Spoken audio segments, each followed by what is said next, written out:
Alkisah. Pada zaman dahulu kala, hiduplah seorang janda bernama Mbok Sirni di sebuah desa kecil. Ia bekerja sebagai petani kecil. Ia menginginkan seorang anak agar dapat membantu dan menemani ia bekerja. Akhirnya pekerjaanku sudah selesai. Aku ingin segera pulang untuk memasak untuk suami dan anak. Aku juga. Akhirnya pekerjaanku di ladang hari ini sudah selesai. Seandainya aku memiliki seorang anak, pasti aku tidak akan seluruh ini. Bagaimana mau punya anak kalau suami pun kau tak punya?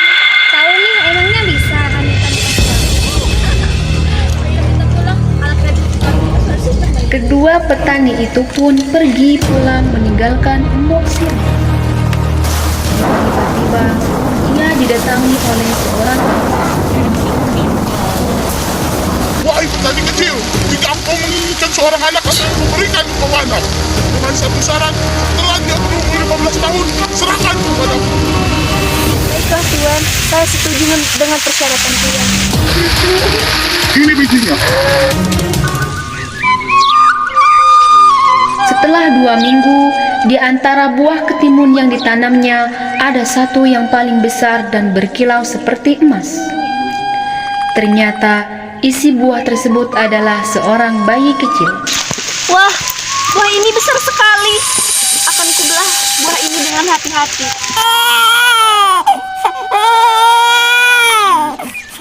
Wah, kamu cantik sekali, Nak. Ibu akan memanggilmu Timun Mas karena kamu berasal dari timun yang berwarna emas. Semakin hari, Timun Mas tumbuh menjadi gadis jelita yang rajin membantu ibunya. Ibu, aku mau mencari kayu bakar dulu. Baiklah anakku, hati-hati jangan pulang terlalu malam, nanti kamu tersesat. Baik, Ibu. Timun Mas pun pergi ke hutan untuk mencari kayu bakar. Ketika dia sedang mencari kayu bakar, dia didatangi oleh seorang pria. Timun Mas, sedang apa kau berada di sini? Aku lagi mengumpulkan kayu bakar. Kamu sendiri di sini sedang apa? Saya sedang berburu rusa. Maukah kamu saya bantu mengumpulkan kayu bakar? Tidak usah, nanti merepotkan. Tidak, Timun Mas.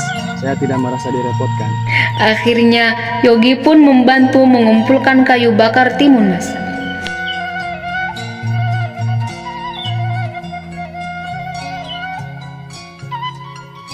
Setelah terkumpul, keduanya pun pulang dengan bersamaan. Namun, ketika setengah jalan mereka berjalan, keduanya pun pergi ke arah yang berbeda. Timun Mas, aku harus pergi ke arah sana. Mungkin aku tidak bisa mengantar kamu sampai rumah. Tidak apa-apa, aku bisa pulang sendiri. Ketika sedang berjalan menuju rumahnya, dia dicegat oleh 2 orang gadis. Timun Mas, berani-berani ya kau berjalan dengan tunangan. Maksud kamu apa, Lasmi? Siapa yang berjalan dengan tunanganmu? Jangan pura-pura kau Timun Mas, aku dan Sinta melihat kau berjalan dengan Mas Yogi. Iya benar, saya saksinya. Maafkan aku tidak tahu bahwa Yogi adalah tunangan kamu. Tidak ada hubungan apa-apa dengan dia. Lasmi dan Cinta pun pergi meninggalkan Timun Mas. Di tempat lain, di waktu yang sama, Rama raksasa menagih janji semua orang. Karena Mbok Sirni amat ketakutan, maka ia mengulur janji.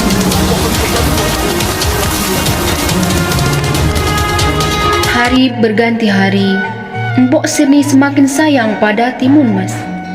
Suatu malam, Mbok Sirni bermimpi agar anaknya selamat. Ia harus menemui petapa di Gunung Gundul. Paginya, ia langsung pergi ke sana. Setelah Mbok Sirni sampai di Gunung Kidul, ia menolong seseorang yang hampir terjatuh dalam anak sungai. Terima kasih, ternyata kamu orang baik. Akan aku berikan 3 butir garam, jarum, dan terasi.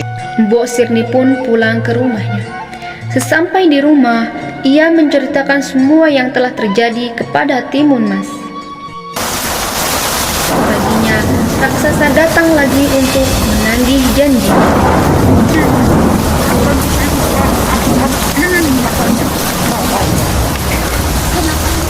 Cepatlah lari lewat belakang rumah kita dan bawalah ini. Baiklah. Timun Mas, kenapa kamu berlari?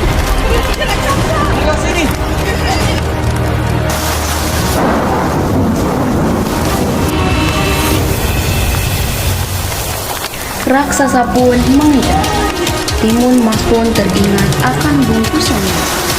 Dia kemudian memberikan bungkus itu kepada Yogi.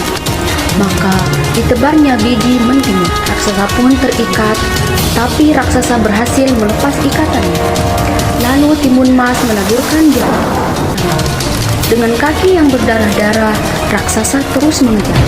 Timun Mas pun membuka bingkisan garam dan ditaburkannya. Seketika, hutan pun menjadi lautan luas. Seketika, raksasa pun tenggelam dan Timun Mas dan Yogi pun berakhir selamat.